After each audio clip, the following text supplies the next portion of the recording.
This is it, the top 10 video that I've been looking forward to, the end-all be-all for me. This is because the mainline Final Fantasy series is my favorite video game series of all time. I've been playing since 1990 when the first entry in the series arrived to the United States on the NES.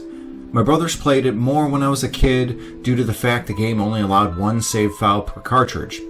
It often was cryptic and difficult, but exploring and fighting enemies was a lot of fun. We also had help with our Nintendo Power Guide on where to go and what weaknesses enemies had. From here, we got excited for the next entry in the series coming on the next Nintendo system, the SNES. The game, of course, being Final Fantasy II. This is when my oldest brother would make his exit from video games, my older brother exiting after the next game in the series being the third one. Boy, would they regret their departure when the next game after these came out for the PS1, Final Fantasy VII? Yes, the leap from 3 to 7 confused the heck out of us. Many of my friends jumped onto the JRPG bandwagon with 7, but my brothers and I were there since 1990 with the first Final Fantasy. One of my friends even commented that his father was adamant there were no games before the 7th entry. It took meeting me and explaining that I literally played them all beforehand, and I wasn't lying. Most Final Fantasy fans know the leap from 3 to 7 is because the NES/Famicom in Japan actually got 3 Final Fantasy games, numbers 1 through 3, and the SNES/Super Famicom in Japan got an additional 3, numbers 4 through 6. Square had translated the second Famicom game to English, but at that point, Nintendo had moved on to the SNES, and both Nintendo and Square felt there was no point to release it, or a translated version of the third Famicom game. With that said, Final Fantasy II in the US is actually the 4th one in the series, and the 3rd in the US is the 6th. What happened to the 5th entry? Never saw the light of day. I'd guess Nintendo and Square found it too difficult and/or costs of translating it too cumbersome. I've heard that Final Fantasy II US was translated by Japanese individuals that had English as their second language, so perhaps Nintendo wasn't happy with the quality of the translation. The 5th entry is a sacrifice on the altar of missed JRPGs on the Super Famicom that never went to the US, like the fantastic Dragon Quest V and Terranigma. Many of you probably have already known all of this, but I'm retreading ground here to segue into an important note for ranking the series. This is the fact that I will be ranking these by their Japanese numeric series numbers. These have pretty much been numbered by the Japanese numeric series anyway, since many of the ports that have been released of 1 through 6 already. And now on to the rules. And the first big rule, this ranking will only be the mainline series. There will be no spin-off games, including all of the Excellent Tactics series, any of the Chocobo series, and thankfully none of the mobile series. There will also be no sequels such as Final Fantasy IV After Years, Final Fantasy X-2, Final Fantasy XII Revenant Wings, Final Fantasy XIII-2, Final Fantasy XIII-3/Lightning Returns, and I'm also not counting any of the 3D remakes either, which of course includes the 3D remakes for 3, 4, and 7. Finally, while Final Fantasies 11 and 14 technically are mainline entries, I'm not counting these in the top 10. These are great entries, especially 14's Realm Reborn, but a lot of the gameplay depends upon interaction with other individuals and server quality. This has resulted for me in a major your mileage may vary, depending on who I had been stuck with in raids, dungeon runs, and the like. The second rule is that this top 10 list will use the best version of each of the mainline series. To specify, this means I will be ranking what I feel is the best version of these games. This includes pixel remasters of 1 through 6, the most recent ports of Final Fantasy 7 and 9, the remaster of Final Fantasy 8, Final Fantasy X HD, Final Fantasy 12 Zodiac Age, Final Fantasy 13 on PC, and finally the Royal Edition of Final Fantasy 15. Each of these entries presents the game in a way that complements their own original release while also adding in a number of quality of life improvements, excellent cosmetics, great gameplay improvements, and overall are the best forms for these games. And now it's time to rank our entries. Honorable mention, Final Fantasy Dimensions, aka Final Fantasy Legend in Japan. Okay, I know I said no spin-off series. I am going to make one exception here because this game is just so good it needs more attention to it. It is a mobile game with an episodic format, but it moves chapter to chapter from the Warriors of Light to the Warriors of Darkness as it proceeds. And in the last chapter, they join together to face the main threat. While the story is fairly formulaic, it features gameplay that is similar to what is seen in Final Fantasy V, including a robust job system. It does limit the jobs to certain members of the party, depending if they're a Warrior of Light or Warrior of Darkness. It does add an additional technique system called fusion abilities that combines various jobs' abilities, which can result in some of the most powerful attacks in the game if the character has learned certain abilities from multiple jobs and the ability triggers. The music is also fantastic, and if you're a fan of the series as a whole like I am, there's a bunch of Easter eggs throughout the game that can be spotted. Square Enix has not ported this outside of the Apple and Android mobile shops. I'm hoping someday they release this on Steam and or the major consoles. My overall grade, A-. Number 13, Final Fantasy XIII. This game looked great when it first released 15 plus years ago, and I'd argue that it still does. I also really liked the music, and the story was pretty interesting as well. I like the characters as well, although as I've mentioned in a previous video, they're essentially hard-boiled to be JRPG tropes more than anything. The game spends 2/3 of the time in quite a linear fashion. It only opens up a bit in the 11th of 13 chapter in a monster hunting system pulled very similarly from the 12th entry, when the party lands on the mainland Grand Pulse. Finally, its worst aspect is easily the battle and progression systems. Battles automate the other 2 of 3 characters, where you can only select attacks of the main character depending on what class they are. Switching paradigms to take advantage of weaknesses while balancing hit points can be a pain. I also credit this entry for making popular the awful stagger system, which is a larger mainstay of JRPGs to this day than the overused tower defense games / minigames. Stagger requires the player to throw piddly small attacks against monsters until a stagger bar fills up, then once it's full, it'll drain quickly, allowing the player a very small amount of time to actually damage monsters and bosses. The character stat progression is also pretty bad.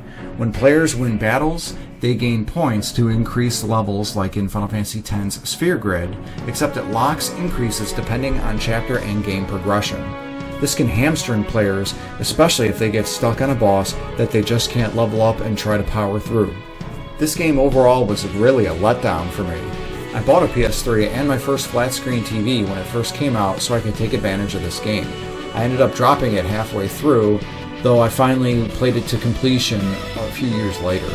My overall grade, D.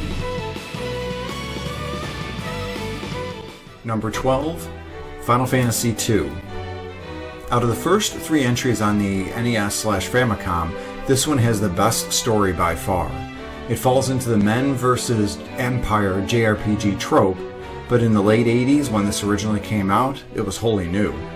The game features characters with personalities that really aren't too fleshed out, although the rotating 4th character slot tends to have the most plot-driven devices with them. Plus, it's crazy that the bad guy is so evil that when he is first defeated, his soul dethrones Satan and takes over Hell, only to return back to Earth to conquer it yet again. The first 9 games in the series feature the fantastic music of Nobuo Uematsu. This game has many memorable themes, such as the Rebel Army theme. It also introduces the Chocobo for the first time, albeit in an easy-to-miss forest. These are, unfortunately, where the positives of the game ends. The worst aspect of it, like the 13th entry, is the progression system. Final Fantasy II removes levels and experience points, replacing it with a system that levels up everything, depending on how much it is used. In theory it works, except it requires grinding to increase the strength of each individual magic spell and weapon type for each individual character, not to mention increasing stats like hit points. It's not fun having to attack your own teammates just to tell the game to trigger a hit point increase. Thankfully, the newest versions of this game, especially the Pixel Remaster, has made this process the least painful, literally for the main characters and time-wise for us players. One annoying aspect of this game during battle is when the characters get attacked by enemies that deploy status ailments. It's a 100% chance to afflict these with no possibility of mitigation. This often results in players getting paralyzed and then slowly shredded to death because they cannot act. My overall grade, D+. Number 11, Final Fantasy VIII. I feel bad for this entry, especially since it's coming hot off the heels of the 7th. You know, the one that brought millions into both Final Fantasy games and JRPGs as a whole. Final Fantasy VIII has good music with an interesting story along with some compelling characters. The love story between Squall and Rinoa is interesting, especially since their parents had their own love story that also gets explored in the game. To that end, Squall's father, Laguna, and Rinoa's mother, Julia, are another pair of interesting characters, and it's really the love stories here that captivate. It's the love story between Squall and Rinoa that allows the first vocal track in the Final Fantasy series, Eyes on Me, to be shown. I believe this is one of the reasons the 8th entry is so polarizing.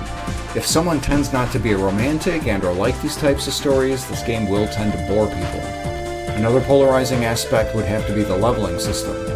Enemies actually level up along with the characters, and every character sees a level up after 1,000 experience points, no matter what. The trick with understanding the game is that beating enemies and bosses relies on two things. First is ensuring the Guardian Forces are always all equipped to your main party of 3 at all times, so they constantly level up and earn their abilities, and second, to draw a bunch of magic whenever and wherever possible. As the game goes on, the Guardian Forces will learn abilities where cards can be turned into magic, as well as tricks to exploit these abilities, such as an infinite guild. Knowing all of this turns the battles from annoying to just kind of there. It's not really all that exciting, as the gameplay can be pretty much cheesed. I also felt the rest of the playable characters outside of Squall and Rinoa are fairly superfluous, and the everyone is from the same orphanage plot twist is pretty contrived. My overall grade, C-. Number 10, Final Fantasy I. Insert the obligatory statement of, "This is the game that started it all."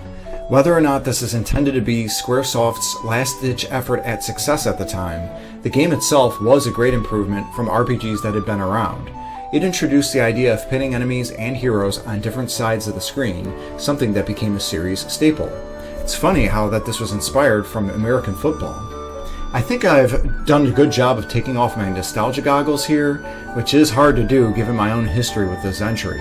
Viewing it without these, Final Fantasy I has a bare-bones story of nameless warriors of light looking to light their crystals or orbs, and to stop the evil from flooding the earth. This minimalistic story with little to no characters is what keeps it at the lower spot, as well as every version of this game having weird quirks and bugs. The first NES version had several issues, such as commands that didn't function properly and spells that didn't work at all. The Pixel Remaster has odd character stat growth, like white mages having the same amount of hit points as warriors.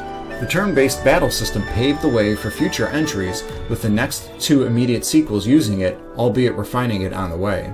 Also, it's not a Final Fantasy without Nobu-san's emblematic and fantastic score. My final grade, C+. Number 9, Final Fantasy III.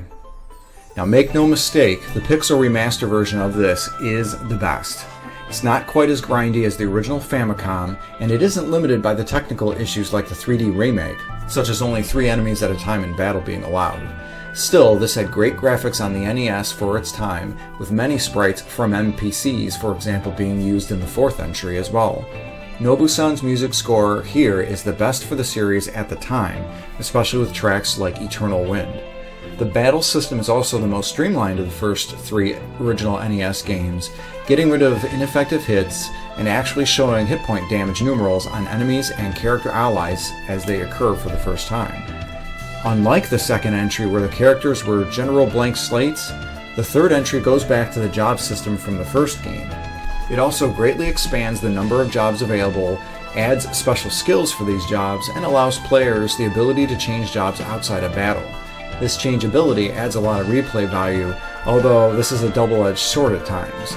For example, there are times in the story that require the characters' jobs be changed to a Black Mage team because they must be shrank down via the mini-spell, or into a team of Dragoons to fight the boss Garuda. There's also the final dungeon, which is extremely long and unforgiving with no save points. The Pixel Remaster makes this better with both the quick save feature and hit point / ability recovery during key points of this final dungeon, thankfully. although it does add the game-breaking Sage and Ninja jobs, which are clear ultimate magic casting and physical power jobs. The story really isn't that compelling, but it's still better than what the first entry had. Various characters in the game come and go in the guest slot based on where the plot is at. My overall grade, B. Number 8, Final Fantasy V. As you could tell, this and the previous 2 entries is focused on the job class emphasized games. They each focus more on the battle system than their respective stories, although the 5th entry here probably has the most expanded story of these 3. The story features one large big bad that stays said big bad from beginning to end. No plot twists there. In this way, the story is a bit dull, but at least it's comforting that the bad guy isn't constantly changing like in other games in the series. Also, while characters died since the 2nd entry, this game led the pack at the time for characters in the game getting killed off. This also includes the player's party, should any of them actually have no hit points after beating the last boss. I personally like the musical score from the 3rd entry better than the 5th's, although no theme or character for its time is more memorable than Gilgamesh, aka Clash on the Big Bridge. The job system does have some classes better than others, but it ditches the 3rd entry's clear best class of Sage and Ninja by not even having the former and severely nerfing the latter.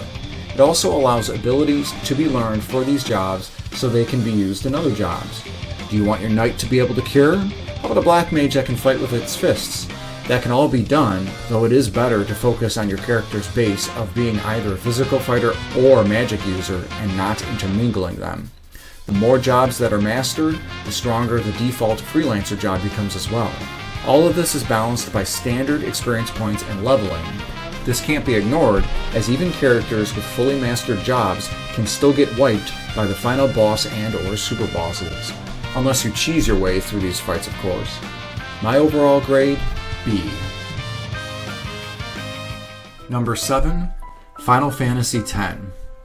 What a leap it was from the PS1 era to this on the PS2. The graphics looked great, it added in voice acting for the first time, and even though this was the first entry not fully done by Nobu-san, the music is great too. Even with all that said, the story is probably the best part of the game. The characters themselves seem like they'd be one-dimensional tropes. The charismatic, outgoing sportsy hero, the buddy sidekick, the female that needs protecting. But as the story goes on, nearly every character is given depth to both their personalities, beliefs, as well as the amazing amount of growth they've gained through their journey together. Plus, there are so many plot twists that actually make sense without diving too much into soap opera territory. Besides Blitzball, sorry guys, was never a fan, my biggest knock on the 10th entry is a complaint I've had with the 13th entry, the battle system. Make no mistake though, Final Fantasy X's is much better than the 13th's. The standard battles themselves are at the crux of the issue I have. Normal battles are standard turn-based affair, but they all are essentially rock, paper, scissors, lizard, Spock, where the right character needs to get subbed in to attack the right enemy based on their class. Titus versus Fast Monster, Waka versus Flying Monster, Lulu versus Slime Monster, Oron versus Armored Monster, Riku versus Robot Monster, Yuna and her summons versus Large Monster, Himari. Goodness! I also hate how characters that don't actively participate in battles get no experience, sphere points, to upgrade their sphere systems to increase their stats. The easiest way to remedy this is to constantly switch in a character to have them defend, always ignore Kimahri, and then defeat the enemies so everyone except Kimahri gets points. The payoff to the battle system are the bosses, and not even the super bosses, which there are plenty of. I'm talking about the normal ones. These end up being so challenging, but also rewarding because it takes the normal battle mechanics and requires the player to play strategically to all the character's strengths, except Kimahri. Also, like Final Fantasy XIII, a good majority of the game is very linear. But honestly, I don't care. This game's systems fires on so many cylinders that hearing Titus' story never gets old. My overall grade, B+. 6. Final Fantasy XV. I've noticed that many people who've played all of the mainline Final Fantasy games still haven't played this entry. Maybe it's that some of us old dogs have grown out of the series, or perhaps this doesn't look like a traditional Final Fantasy in that it turned people off from playing it. After all, the battle system is more akin to a Kingdom Hearts game. The main characters look like a boy band, what with the pretty boy looks and outfits all clad in black. Finally, those in the know may have heard of the linear last third of the game. Regardless of these front-facing qualms, this is a great game. I may feel this way because I do enjoy the Kingdom Hearts series overall, and though this is the first mainline game in the series that becomes a full-on action JRPG, it does fit it well. While the combat is relatively simple, it's not without its challenges and can require planning and forethought, especially before jumping into a larger boss battle. The story itself is fantastic, with all 4 characters themselves being developed a great deal. It also offers additional DLC to flesh out their stories further, with one episode interestingly focused on the main villain. Each character not only has their own unique personality, their interactions with one another as well as individuals outside of the main cast really add to their depth. The characters also grow and change, especially near the end of the game with the time jump that occurs, as well as with the final yet heartbreaking ending. I do agree the last third of the game does tend to feel slow, with the after-game content feeling more like a dream than reality based on how it is playable. It's also at this point that the main character feels like a martyr, with the litany of things that happen to him and everyone he cares about. It's like the 5th and 7th Harry Potter books all over again. For side quests, we're back to the bounty hunting style that Final Fantasy XII had and Final Fantasy XIII tried to copy.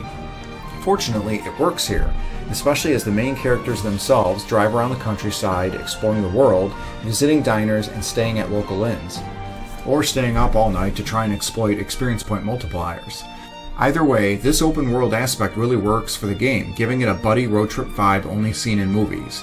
The music is also fantastic and matches the scenes of the game so very well, and also has a lot of mini games that aren't required and are great.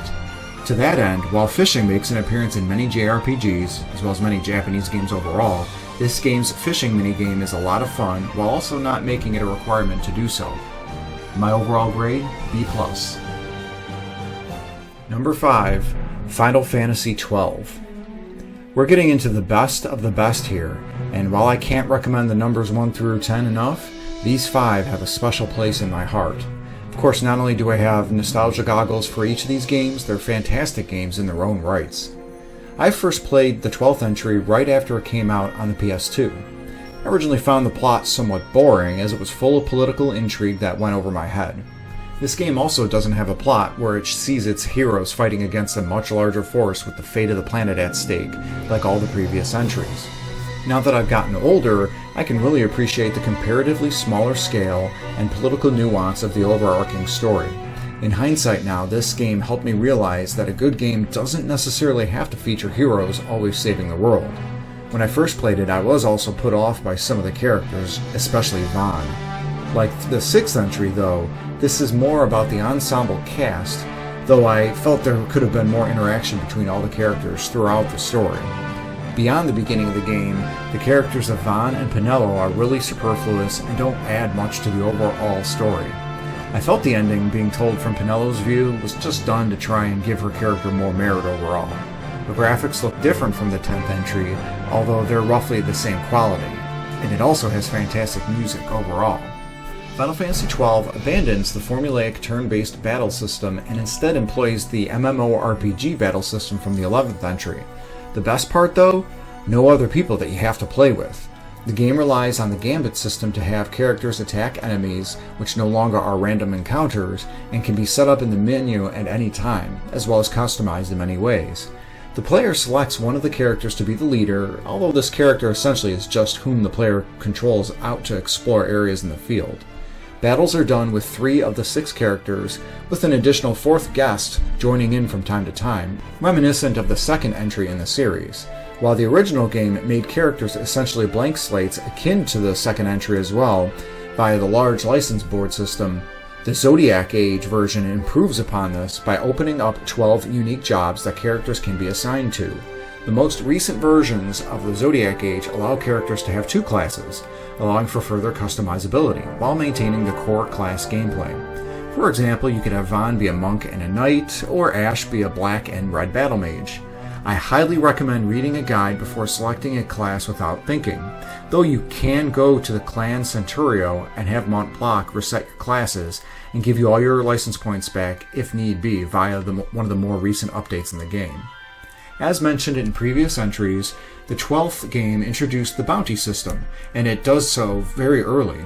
These hunts add a fun curve with decent rewards for hunting monsters, with new hunts opening up as the story progresses. This ultimately leads to the last and ultimate hunt, the 50 million hit point Yasmat. While it allows you to exit and come back in mid-battle with this monstrous beast, my first time playing it on the PS2 took me 6 hours all at once to beat. One of the best improvements with the Zodiac Age is the addition of a fast forward button. Using this battle only took me an hour and a half to fell this mighty titan. My overall grade, A-. Number 4, Final Fantasy IX. This entry is probably one of the biggest unsung heroes of the series. It was underappreciated at the time of its release. It appeared on the PS1 a year before the hyped and scheduled release of the 10th entry on the PS2. Make no mistake though, this is the picturesque example of what a Final Fantasy game should be. It continues the great ATB battle system from the last 5 entries, features one of the strongest musical scores from Nobusan, and has a good story with great characters. The setting goes back to a medieval high fantasy type setting, which is a clear departure from the present day type setting of the previous 2 entries. Rather than limiting the story to just human characters, there are many different types of humanoid beings like rat people, dwarves, Mughals, and more. The game sports an overall brighter aesthetic, and while the game's story and some destinations can get dark, it still manages to hold its overall aesthetic really well. The only gripes I have with it is that some of the abilities that are learned through the equipment take a while to learn via battle, although honestly these don't take anywhere near as long as some of the ×1 multiplier spells from the 6th entry, and it's nowhere near as grindy as Dragon Quest 6 and 7's jobs via the All-Trades Abbey. I also found the main villain to be a bit lackluster, although his endgame motivation absolutely makes sense and resonates with me the older I get. I also didn't understand why the crystal is part of the title, yet it only appears very briefly at the very end of the game. My last issue is the mandatory minigame that's required to be completed a little over halfway through the game. RPGs in general work well when their minigames are either not required, don't last long if they are, and don't stop gameplay in its tracks. If the music is the 3rd strongest part of Final Fantasy IX, the battle system is the 2nd, sporting fun battles along with some tough but fair bosses. The best part of the game, though, is the characters. Each of the 8 main characters that the player gains access to, along with the additional guests and other supporting characters, learn and grow throughout the story. Final Fantasy games I have yet to speak of feature some of the best character development in the series, but the 9th entry shines as the best in the series for overall character growth for all of them. The main hero Zidane goes from a skirt-chasing thief to a caring person who'd never dream of abandoning his friends. Adorable Vivi goes from a scaredy-cat young kid to a person who is willing to face the purpose of his own existence and thus his own mortality head-on. Even Aiko, who being the youngest of the main crew and literally was living on her own, grew to appreciate her summoner sister in Garnet and gain a family of her own via the regent of Limblum, Cid, and his wife Hildegard. It's an absolutely amazing game and definitely worth the playthrough. My overall grade, A. Number 3, Final Fantasy IV. This entry featured the leap from the original NES to the SNES. Because of this, a lot of the graphics, while more colorful than what the NES could feature, looks akin to what the NES has. Square was developing the 4th entry for the NES, but they did scrap it and move production to the SNES, as we know. The biggest difference with this jump came in the large leap in quality and music. Nobusan was able to take advantage of the increase in sound channels and quality to produce an excellent score that easily surpassed all of his previous work, and would continue to be his best until another entry that I haven't yet discussed. This is also the first Final Fantasy game in the series that focuses mainly on one single character, Cecil, the Dark Knight of Baron. The game begins with him committing a pillage of an innocent town in the name of this and proceed on a path of redemption to claim a title as a holy paladin. The story sees Cecil meeting various other characters whose battle prowess is determined by their core class, such as Edward the Spoony Bard and Yang the Monk. These characters shift in and out of the game as the story moves on, as they often have the common goal of stopping the greater evil that threatens to steal all the crystals. Side note, while the original US version saw translation limited by both skill and technical restrictions, all future versions have the best translations and thus are the best of telling Cecil's story. This is the first game in the series to take advantage of the active time battle system, something used in future titles all the way up through the 9th entry, as well as games like Chrono Trigger. Gone is the turn-based battling of the first 3 games. Character and enemies attack, cast magic, and do other commands once their action meter fills up. Enemies' meters are invisible. The characters' meters were too in the original versions, though thankfully this is now visible in later ones. And speaking of this, Final Fantasy IV is the most ported and re-released game in the entire Final Fantasy series. I've played and or owned this on the US SNES, Super Famicom, Super Famicom ZZ Type, PS1, GBA, Wii, DS, PSP, mobile, and PC/Steam. The 3D remake is nice, but it ramps up the difficulty and adds specific mechanics to the bosses to boost their overall difficulty too. If you've played the non-US and Easy Type versions, this game is difficult enough without this ramped up challenge. Without actually attempting to speedrun the game, I can usually beat the non-3D remake version in roughly 11 hours. This makes it one of the quicker Final Fantasy games overall, and because of that, allows me to return to the game annually like a comfort food to cleanse the palate between larger and or newer games that I play. My overall grade? A. Number 2, Final Fantasy VII. I do agree with YouTube content creator ProJared when he has said that this is the most important entry for the Final Fantasy series. I've mentioned previously that it was this game that truly launched the Final Fantasy series internationally, especially in the United States. Marketing for the game was careful not to show gameplay footage. Instead, we were treated to a combination of footage from the many full motion videos that the game employed.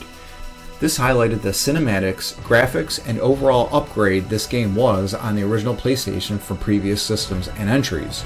Doing this was a smart move. The game sold like crazy. I remember playing this with my buddies Ray and Tony at the former's house, being amazed by the graphics and swearing in the game, and wondered what happened to Final Fantasies 4 through 6, since in the US it skipped from 3 to 7. I already explained this earlier in the video, but back in 1997, I rationalized that maybe Secret of Mana, Chrono Trigger, and Super Mario RPG were Final Fantasy games since they were made by Square but just didn't officially get the moniker. Gameplay-wise, I put the 7th entry above all the other Final Fantasy games because it still keeps the ATB system for the battles while employing the very customizable and easy to understand materia system. Upgrading materia to get more abilities, along with multiple types such as command and summon, made this such a fun and robust system. The battles were plenty but not overly noxious, and boss battles were always sufficiently challenging. The term anime swordsman came from this game, what with Cloud and Sephiroth's signature hairdos and large/long swords. Nevertheless, it is the characters and the story that are what is most well known about this game. Our main hero Cloud, former soldier turned mercenary, is not what he seems, and we end up with an unreliable narrator storytelling situation. His potential romance with Aerith is chock full of history and backstory that is only hinted at in the first half of the game, yet becomes more evident as the second half goes along. Or his romance with Tifa, or Yuffie, or Barrett? And our villain, the evil Shinra Corporation, continuing the heroes versus evil empire trope that we saw in previous Final Fantasy games, until it becomes evident that this totally isn't the case. It becomes a man versus man when Sephiroth reveals himself to be the biggest threat, then man versus self as Cloud battles his inner demons thanks to the love and help of Tifa, then finally man versus God in the last bit of the game. This shifting enemy target may seem distracting, but it complements the game quite well and adds a fantastic amount of depth to the story. All of these story elements and characters are complemented by their own unique musical themes by Nobu-san's fantastic score. This is probably the second best soundtrack he has ever created. Hearing the battle theme begin evokes in the player a sense of determination. Sephiroth's one-winged angel evokes a palpable sense of dread washing over the player, knowing they're in for hell since they have to face Sephiroth himself. Watching the reaction videos to Sephiroth's trailer in Smash Bros., as soon as the first instrument plays, everyone knows who's getting added in the game, and the excitement is easily visible. And finally, nothing evokes emotion more than Aerith's theme, especially for those who have played Final Fantasy VII to completion. While there has been death in the series before, nothing has hit harder than the death of Aerith by the hand of Sephiroth's blade. Technically it was a piece of Jenova that Sephiroth was controlling at the time. Aerith represented the good and pure side of the coin that is the planet in the game. With that now gone, it was like part of the innocence itself was lost. Part of what made the world there beautiful would no longer exist. And more importantly to the plot of the game, Sephiroth's largest roadblock to his plan was gone as well. As the game progresses, all of the characters see a large amount of growth, none more so than Cloud himself, as he's able to discover his true self once again.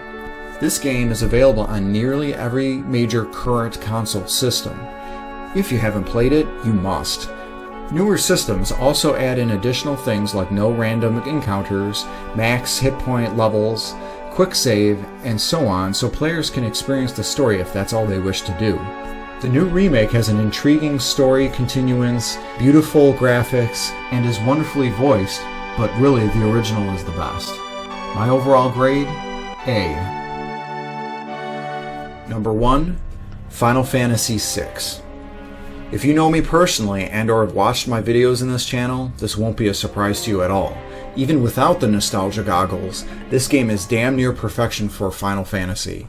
The game is split into two halves, one revolving around protagonist half-human, half-Esper Terra, and the other around former Gestalian Empire General Celeste. This first half is fairly linear, the second half starts off that way then becomes an open world for Celeste to search for her friends and grow stronger. The story is the standard man versus Empire fare for the first half, providing character development for a number of the characters themselves. The second half continues this character development surrounded around a man versus God storyline. What divides the game in two like this? The main villain of the game wins. His plot succeeds to gain absolute power.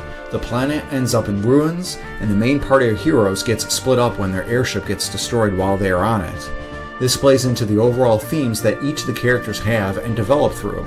Terra understands what love is by being able to care for others. Locke learns to forgive himself for past failures and embrace new love. Cyan learns that his family will always be a part of him even though they are no longer with him anymore. Unfortunately, some characters don't get as much development as others, though I'm not sad to see Mog, Strago, Realm, or any of the extras like Gogo or Umaro not get as much story. During the course of the story, the main heroes participate in an opera at the Opera House. This was a first for its time when the game came out, and the Pixel remaster captures these scenes absolutely beautifully and cinematically perfect for the game. This opera, and throughout the rest of the game, the music is scored to perfection by Nobu-san. This is, hands down, his best work.